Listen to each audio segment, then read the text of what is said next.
परम प्रेममय श्री श्री ठाकुर को मोर अनंत कोटि पूर्ण प्रणाम। परम पूज्यपाद श्री श्री आचार्य देव श्री चरण प्रांतरे मोर अनंत कोटि भक्तिपूर्ण प्रणाम। उपस्थित समस्त दादा और माँ मानू आपण मानकर यथा स्थान रे प्रेम भक्ति श्रद्धा प्रणामपूर्ण प्राणान्वित जय। आशा करे समस्ते भलरे अछंती एवं समस्त सर्वांगीण उन्नति और मंगल प्रार्थना करे परम पिता रंगारात्ल चरण। आज प्रसंग सत्तानुसरण मु गोटे बाणी पाठ करी सुनाइबी। तो बाणी पाठटी आरंभ करने पूर्व आपण मान पाखे गोटे अनुरोध जे संपूर्ण भिडियोटी देखिए।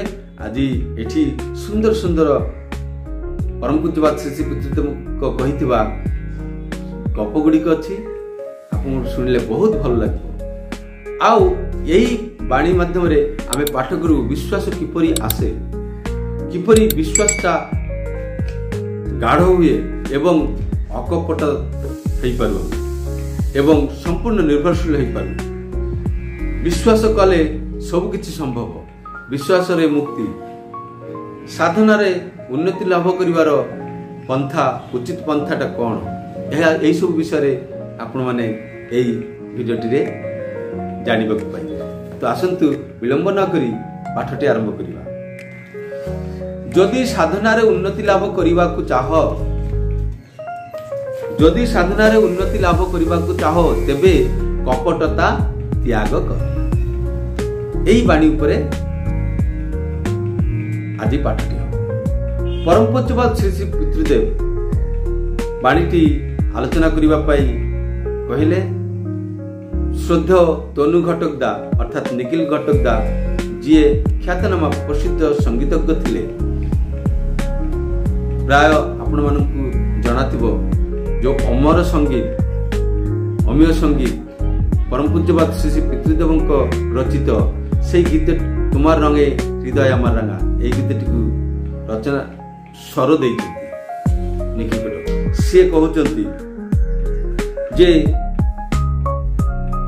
मनरे गोटे प्रकार भावुची आउ मुहरे पार्टी आउ गोटे प्रकार कहूँ।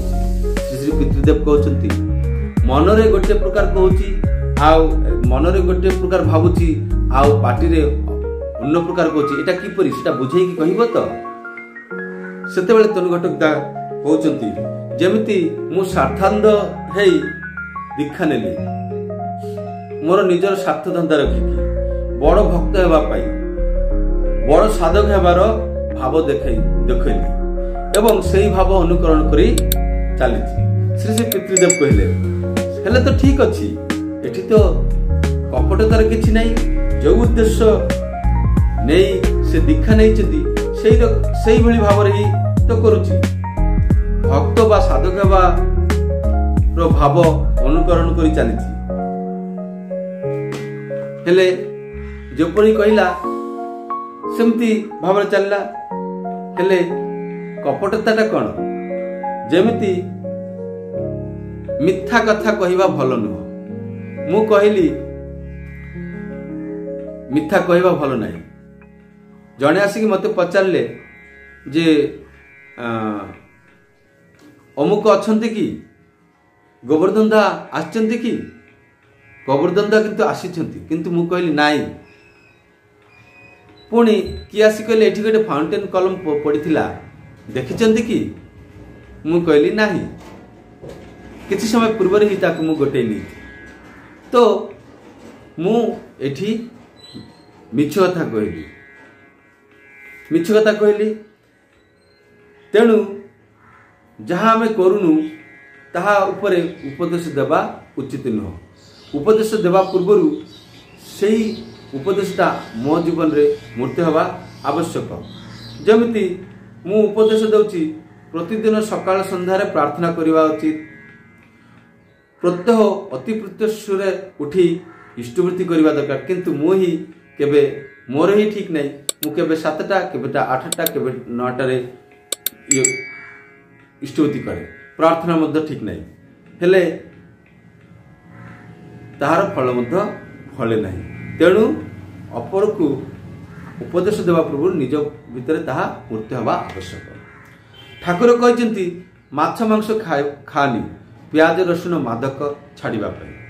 ପୁଣି ଉଷା ନିଶାରେ ମନ୍ତ୍ର ସାଧନ ଚଲାଫେରାରେ ଜପ, ଯଥା ସମୟରେ ଇଷ୍ଟ ନିର୍ଦ୍ଦେଶ ମୃତ୍ୟୁ କରିବା ହିଁ ତପ। ସେ ଠାକୁର ଯାହା କହିଛନ୍ତି ତାହା କରିବାର ସଂକଳ୍ପ ନେଇଛି, କିନ୍ତୁ କରିବା ବା ପାଳନ କରିବାଟା ଠିକ୍ ଭାବରେ ହୁଏନି। ହେଲେ ମୁଁ କ'ଣ ହେଲି? କପଟତାର ଶିକାର ହେଲି। ଆଉ ଏହା ଫଳରେ ମୋର ଉନ୍ନତି ଲାଭ ମଧ୍ୟ ବହୁତ ବିଳମ୍ବ ହୋଇଯିବ। ଠାକୁର କହିଛନ୍ତି ସାଧନା କ୍ଷେତ୍ରରେ ନିଷ୍ଠା, ଅନୁଗତ୍ୟ, କୃତି ସମ୍ଭୋଗ ଅତି ପ୍ରୟୋଜନ। ତାହା ଗଣିତ ଶାସ୍ତ୍ରରେ ହେଉ ବା ବିଜ୍ଞାନ ଶାସ୍ତ୍ର କ୍ଷେତ୍ରରେ ହେଉ, ଏହା ପ୍ରତିଟି କ୍ଷେତ୍ରରେ ଆବଶ୍ୟକ। ଏଠି ନିଷ୍ଠା, ଅନୁଗତ୍ୟ, କୃତି ସମ୍ଭୋଗ। ନିଷ୍ଠା ଅର୍ଥ ନିରନ୍ତର ଲାଗି ରହିବା, ଅନୁଗତ୍ୟ ଅର୍ଥାତ୍ ଅନୁରାଗର ସହିତ, ଭକ୍ତିର ସହିତ ଯେଉଁଭଳି ଭାବରେ କଲେ ତାହା ହବ ବା ସାର୍ଥକ ହେଉଥିବ ସେଇଭଳି ଭାବରେ ଚାଲିବା। କୃତି ସମ୍ବେଗ ଅର୍ଥାତ୍ କର୍ମ ସମୁଚିତ ଆବେଗର ସହିତ କରି ଚାଲିବା। ତ ଏଇ ତିନୋଟି ଆମ ପାଇଁ ବହୁତ ବିଶେଷ ପ୍ରୟୋଜନ। ତାହା ପାଠପଢ଼ା ପାଇଁ ହେଉ, ଯେଉଁ କ୍ଷେତ୍ରରେ ବି ହେଉ ନା କାହିଁକି। ତେଣୁ ପିତୃଦେବ କହୁଛନ୍ତି ତାଙ୍କ ପ୍ରତି ବିଶ୍ୱାସ ରହିବା ଦରକାର। ଆଉ ବିଶ୍ୱାସ ରହିଲେ ହିଁ ଆମେ ଅକପଟ ହେଇପାରିବୁ। ଅକପଟ ରହିଲେ ହିଁ ବିଶ୍ୱାସ ଆସିବ। ଗୁରୁଙ୍କଦା କହିଲେ ଅକପଟ ହେଲେ ହିଁ ତ ପ୍ରକୃତ ଭାବରେ ବିଶ୍ୱାସ ଆସିଯିବ। ହଁ, ସେଇଟା ହିଁ ତ। ଆଉ ଯେତେବେଳେ ବିଶ୍ୱାସଟା ସୁଦୃଢ଼ ହୋଇଯାଏ ସେତେବେଳେ ଅଭାବନୀୟ ଘଟଣା ଗୁଡ଼ିକ ଘଟୁଥାଏ। ଏହି କଥା କହିବାକୁ ଯାଇ ପରମ ପୂଜ୍ୟପାଦ ଶ୍ରୀ ପିତୃଦେବ ଗୋଟିଏ ଘଟଣା ଉଲ୍ଲେଖ କଲେ। ଜଣେ ମା ଥିଲେ, ସେ ପ୍ରତିଦିନ ଗୋଟିଏ ନଦୀ ପାର କରିକି ସେପାରିରେ ଥିବା ଗାଁରେ କ୍ଷୀର ଦେବାକୁ ଯାଆନ୍ତି, କ୍ଷୀର ବିକିବାକୁ ଯାଆନ୍ତି। ତ ସେଇ ଗାଁରେ ଜଣେ ହରିକଥକ ଥିଲେ। ସେ ହରିକଥା କହନ୍ତି। ଆଉ ସେଇ କଥା ସେଇ ମାଟି ଶୁଣି ତାଙ୍କର ମନ ପରମ ତୃପ୍ତି ଲାଭ କରନ୍ତି। ସେ ତାଙ୍କ ମନ ଆନନ୍ଦରେ ଭରିଯାଏ ଏବଂ ସେ ପ୍ରତିଦିନ ଘରକୁ ଆସନ୍ତି। ତାଙ୍କୁ କେତେବେଳେ ବହୁତ ବିଳମ୍ବ ମଧ୍ୟ ହେଇଯାଏ ଆସିବାକୁ ଯିବାକୁ। ତ ଏମିତି ଗୋଟିଏ ଦିନ ସେ ହରିକଥକ କଥାମୃତ ପାଠ କରୁଛନ୍ତି ଏବଂ ସେ ପାଠ ଭିତରେ କହୁଛନ୍ତି ଗଭୀର ବିଶ୍ୱାସରେ ସବୁ କିଛି ହେଇପାରେ। ଈଶ୍ୱରଙ୍କ ପ୍ରତି ବିଶ୍ୱାସ ଥିଲେ ପାଣି ଉପର ଦେଇକି ମଧ୍ୟ ଚାଲିଯିବାଟା ଅସମ୍ଭବ କିଛି ନୁହଁ, ଆଶ୍ଚର୍ଯ୍ୟଜନକ ନୁହଁ। ମୃତ ମଣିଷ ମଧ୍ୟ ଈଶ୍ୱରଙ୍କ ଦୟାରେ ପ୍ରାଣ ଲାଭ କରିପାରନ୍ତି। ଏମିତି ଅନେକ କଥା। ଆଉ ସମସ୍ତେ ଏହି ହରି କଥାମୃତ ପାନ କରୁଛନ୍ତି ନିର୍ବାକ ହୋଇ। ଏହି କଥକର କଥା ସରିଲା ପରେ ସେଇ ମାଟି, ଗୋଆଳିନୀ ମାଟି ତାଙ୍କୁ ପ୍ରଣାମ କରି ନିଜ ଘର ଆଡ଼କୁ ଗଲେ। ଏହି ମାଟି ପ୍ରତିଦିନ ଏହି କଥକ ମହାଶୟଙ୍କୁ କ୍ଷୀର ଦେଇଥାନ୍ତି। ତ ପ୍ରତିଦିନ ବେଳ ବେଶୀ ହେଇଯାଏ କ୍ଷୀର ଆସିବାକୁ। କିନ୍ତୁ ସେଦିନ କ'ଣ ହେଲା ନା ସେଇ ଗୋଆଳିନୀ ମା ସକାଳେ ସକାଳେ ଆସିକି ତାଙ୍କୁ କ୍ଷୀର ଦେଇଦେଲେ। କ୍ଷୀର ଯେତେବେଳେ ଦେଲେ, ଏତେ ସକାଳେ ସକାଳେ କିପରି ଆସିଲୁନି ମା? এই কথাটি পଚାରିଲେ। କହିଲେ ମହାଶୟ, ଆପଣ ତ କାଲି କହିଲେ ଯେ ହରିନାମ କରିଲେ ସବୁ କିଛି ହେଇଯାଏ, ଗଭୀର ବିଶ୍ୱାସରେ ସବୁ କିଛି ହେଇଯାଏ। ମୁଁ ହରିନାମ କରୁ କରୁ ଚାଲି ଚାଲି ନଦୀ ପାର ହୋଇ ପଳେଇ ଆସିଲି। ସେ ଶୁଣିକି ଆଶ୍ଚର୍ଯ୍ୟ ବିସ୍ମୟର ସହିତ ପଚାରିଲେ, ହଁ କି, ଏଇଟା କ'ଣ ସମ୍ଭବ? ଏହା କହିକି, ହଁ, ଆପଣ ହିଁ ତ ବାଟ ଦେଖାଇଦେଲେ, ଆପଣ ହିଁ ତ କହିଦେଲେ, ତେଣୁକରି ମୋର ବହୁତ ବଡ଼ ଉପକାରଟି ହେଇଗଲା। କହିଲେ ଚାଲ ଚାଲ ଦେଖିବା କହିକି ସାଙ୍ଗେ ସାଙ୍ଗେ ଉଠିକି ସେ କଥକ ମହୋଦୟ ତାଙ୍କ ସାଙ୍ଗରେ ଗଲେ ଏବଂ ସେଇ ମାଟିର ମଧ୍ୟ ଘରକୁ ଯିବା ସମୟ ହେଇଯାଇଥିଲା। ସେ ମାଟି ନଦୀରେ ଓହ୍ଲେଇ ହରିନାମ କରୁ କରୁ ଆଗେଇ ଚାଲିଲେ ଏବଂ पछरे से महोदय से कथक महाशय को कहले कौन है आसतु से कथक महाशय कहले तू ही धन्या माँ एमिति विश्वास गभीर हो गले सुदृढ़ हेले सबकि संभव हो पुणी आचार्य देव को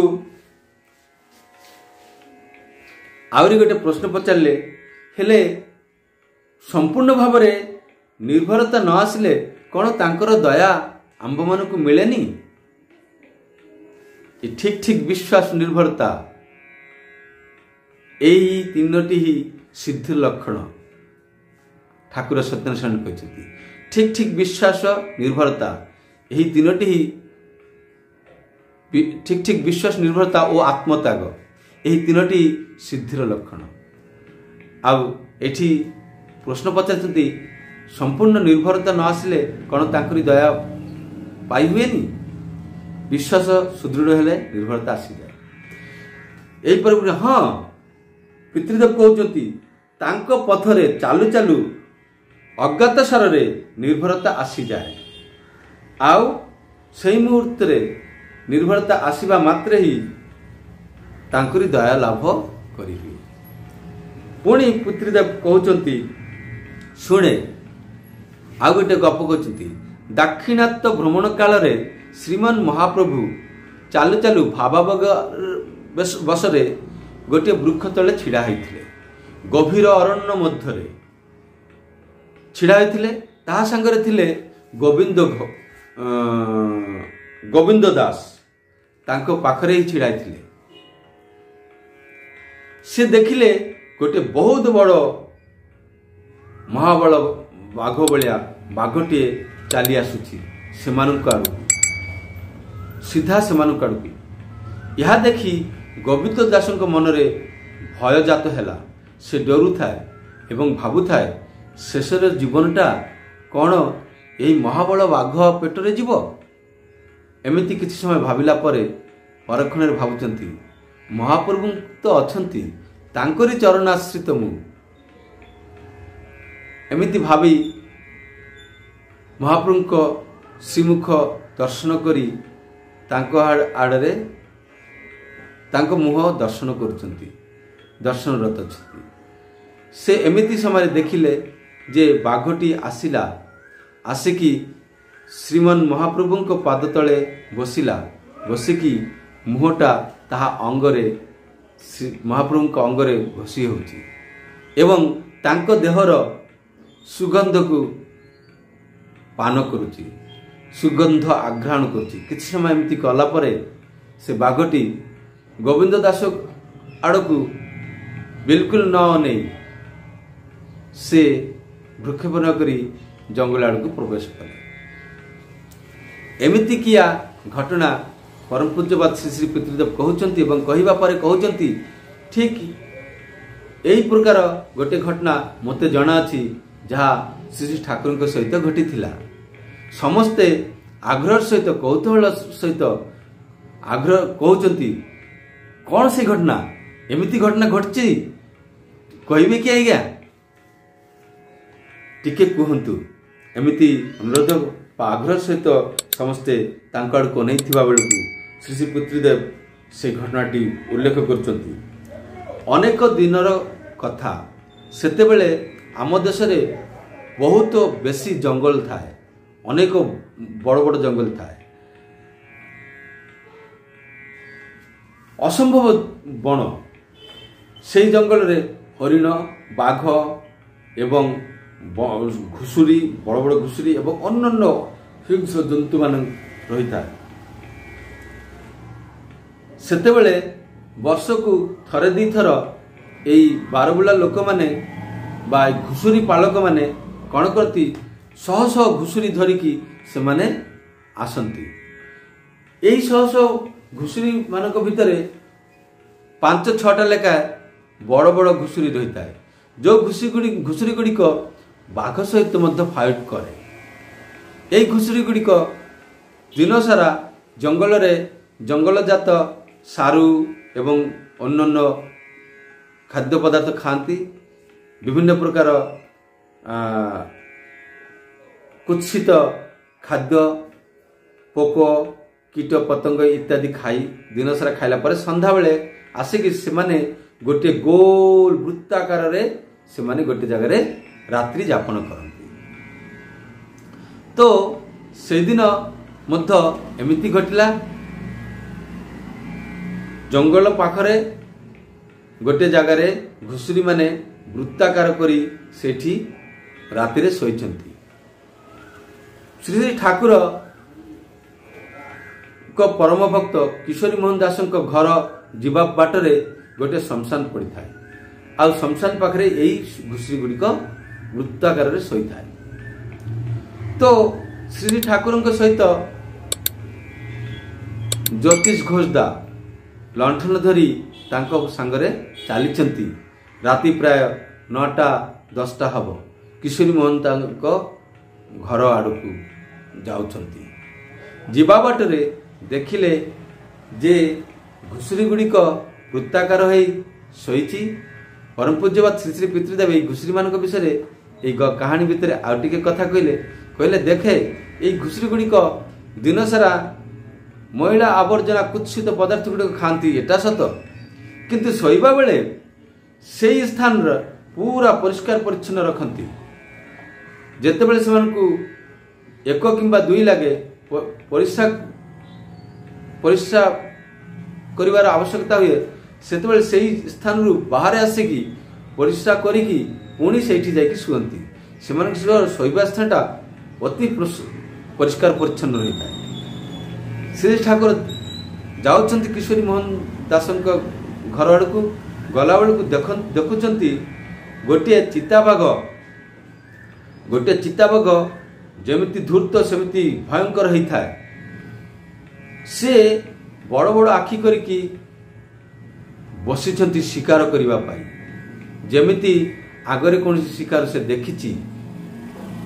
ଏଇ ଯେଉଁ ଘୁଷୁରୀ ଗୁଡ଼ିକ ଶୋଇଥିଲା, କୋଉଟା ହେଲେ ଯଦି ବାହାରକୁ ଆସିବ ତାକୁ ଧରି ଖାଇବା ପାଇଁ।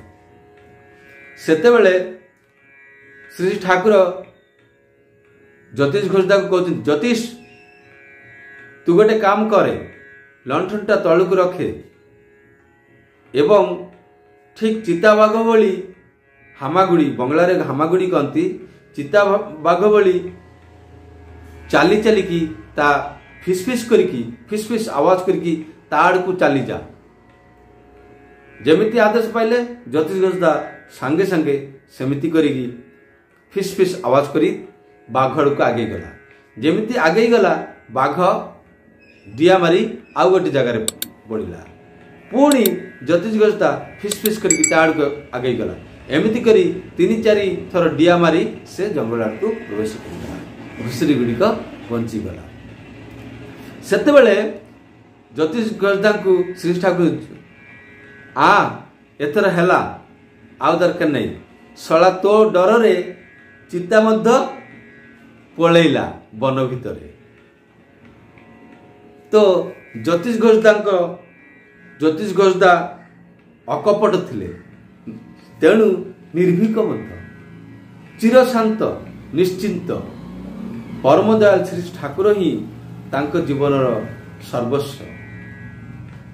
ତ ଏହି ପାଠ ମଧ୍ୟରୁ ଆମେ ଜାଣିପାରୁଛୁ ଯେ ବିଶ୍ୱାସ କିପରି ଆସିବ। ବିଶ୍ୱାସ କିପରି ଆସିବ? ଯେତେବେଳେ ପରମ ପ୍ରେମମୟ ଶ୍ରୀ ଠାକୁରଙ୍କର ବା ଯିଏ ଯାହାର ଇଷ୍ଟ ଆଦର୍ଶକୁ ଧରିକି ଅଛନ୍ତି ତାଙ୍କର କଥାଟାକୁ ଶୁଣିବା ମାତ୍ରେ କରିବୁ, ହେଲେ କପଟତା ଆମ ଭିତରେ ଆସିପାରିବନି। ଆମେ ସମ୍ପୂର୍ଣ୍ଣ ନିଶ୍ଚିନ୍ତ ହେଇପାରିବୁ। ତେଣୁ ଏଇ ତାଙ୍କ ପ୍ରତି ବିଶ୍ୱାସ ରଖିବାର ଅଛି। ବିଶ୍ୱାସ ରଖିକି କରୁ କପଟତା ପଳେଇଯାଏ। ତେଣୁକରି ପିତୃଦେବ ଯେତେବେଳେ କହୁଛନ୍ତି ଯେ ବିଶ୍ୱାସଟା ସୁଦୃଢ଼ ହେଇଗଲେ ଅଭାବନୀୟ ଘଟେ, ଯେମିତି ସେ ଗୋଆଳିନୀ ମା ସହିତ ଘଟିଲା, ଯେମିତି ଗୋବିନ୍ଦ ଦାସଙ୍କ ସହିତ ଘଟିଲା, ଯେମିତି ଜ୍ୟୋତିଷ ଘୋଷଦାଙ୍କ ସହିତ ଘଟିଲା। ଏହା ହେଉଛି ଜୀବନ୍ତ ଉଦାହରଣ। ଏହା କୌଣସି रूपकथार कथा नुह, एटा वास्तव घटना। तो आम मन को कौन दरकार साधनार उन्नति लाभ करने कपटता त्याग करने पड़ो। आउ एई साधनार उन्नति लाभ करने को हेले आमको विश्वास रखी पड़ो, हेले ही निर्भर करि पारबु, निश्चिंत हो पारबु, चिर शांत हो पारबु। आमर कौन सी प्रकार विकार आमको विकारग्रस्त करि पारिबनी। आमे माने निश्चित भाव से परम प्रेममय परमार्थ लाभर अधिकारी हो पारबु।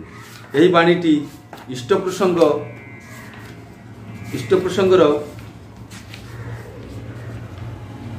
30/11/1975 तारीख निया जाइए। आशा करछि समस्त को भल लगी, समस्ते बुझीपारे। परम प्रेममय श्रीपाद पद्मरे समस्तंकर जीवन रे यही कपटता शून्य विश्वास और भक्ति आसु, आमे समस्ते से परमार्थ लाभर अधिकारी हो, यही प्रार्थना रखे आज भिडियोटी ये शेष करुच्ची। नेक्स्ट भिडियोटी आनिबा पर्यंत मते विदाय दियंतु। जय गुरु, वंदे पुरुषोत्तम।